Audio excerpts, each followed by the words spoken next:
The clinking of glasses and bursts of laughter echoed through the house, a familiar weekend ritual that had become second nature. Lily adjusted the tray of snacks on the counter, smiling faintly at the vibrant chatter spilling in from the living room. Her son, Josh, had just turned 22, and his friends practically lived in their home. She didn't mind. In fact, it gave her a sense of purpose, something to break the monotony of her otherwise dull routine. Life with her husband, Andrew, had fallen into a comfortable but lifeless rhythm. They weren't unhappy exactly, they simply existed in parallel, like two planets orbiting the same sun but never colliding. For years, Lily had told herself this was normal, a natural evolution of a long marriage. But lately, she'd started to wonder if this was all there was. Among Josh's friends was a young man named Nathan. At 25, he was slightly older than the rest, with a natural charisma that made him the center of attention. He had an easy smile and a charm that seemed effortless. But what set Nathan apart, at least to Lily, was the way he carried himself. Confident, but not cocky. Attentive without being overbearing. It was impossible not to notice him.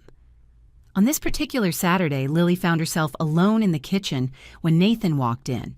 He was shirtless, a towel slung over his shoulder, his skin glistening with water from the pool.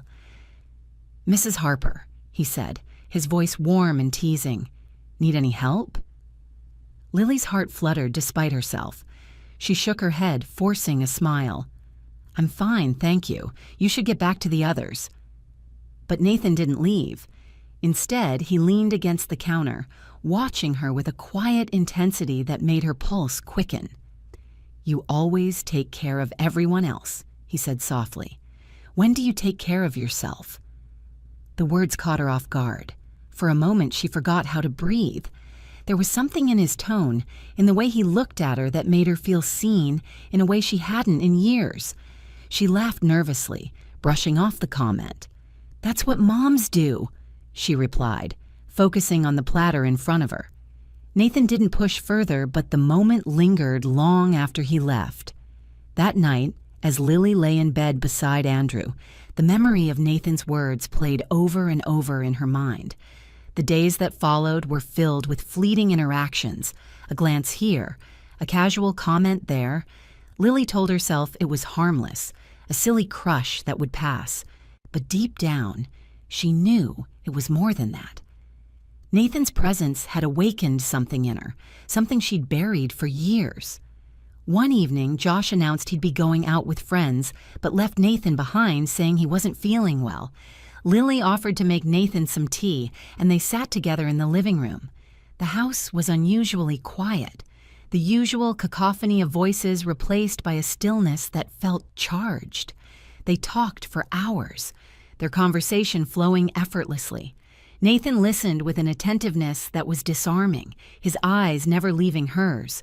For the first time in years, Lily found herself opening up, sharing her frustrations, her fears, the loneliness she hadn't even admitted to herself.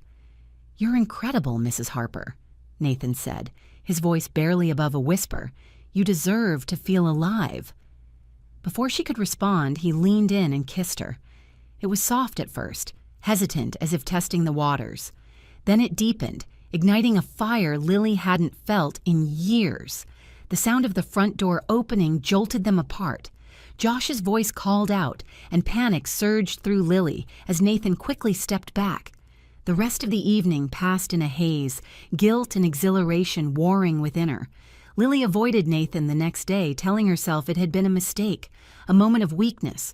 But when he showed up at the door a few days later, claiming Josh had asked him to help with some repairs, she couldn't bring herself to turn him away.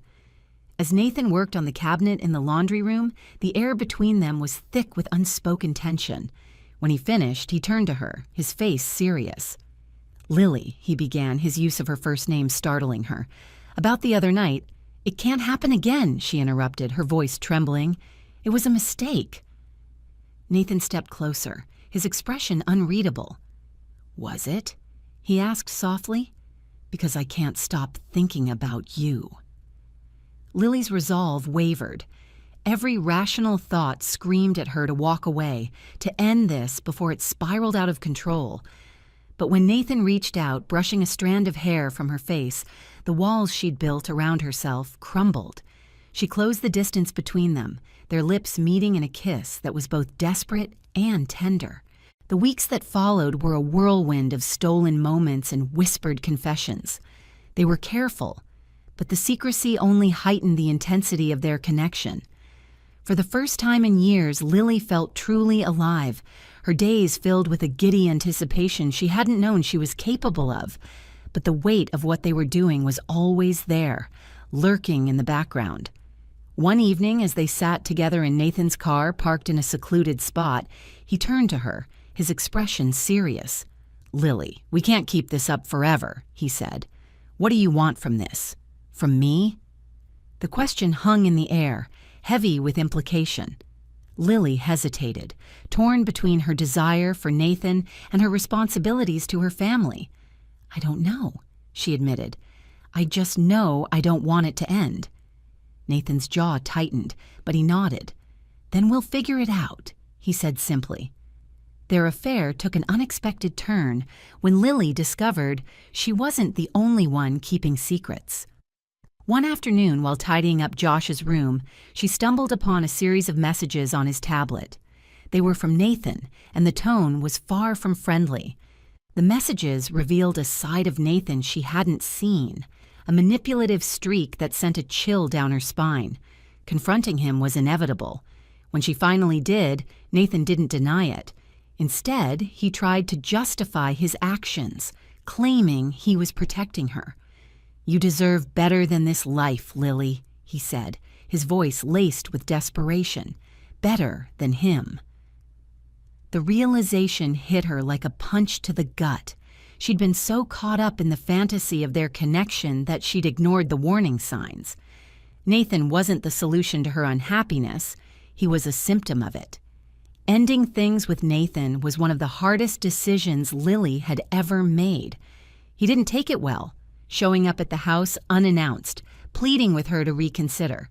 But Lily stood firm, knowing it was the right thing to do. The fallout was messy. Josh sensed something was off but didn't press her for details. Andrew, oblivious as ever, carried on as if nothing had changed. And Lily was left to pick up the pieces of a life she'd nearly destroyed. Months later, as she sat alone in the backyard, the weight of everything finally lifted. The affair had forced her to confront truths she'd long ignored about her marriage, her identity, and her capacity for change. She didn't have all the answers, but for the first time in years, she felt ready to face the questions. Because sometimes it's the mistakes we make that show us who we really are.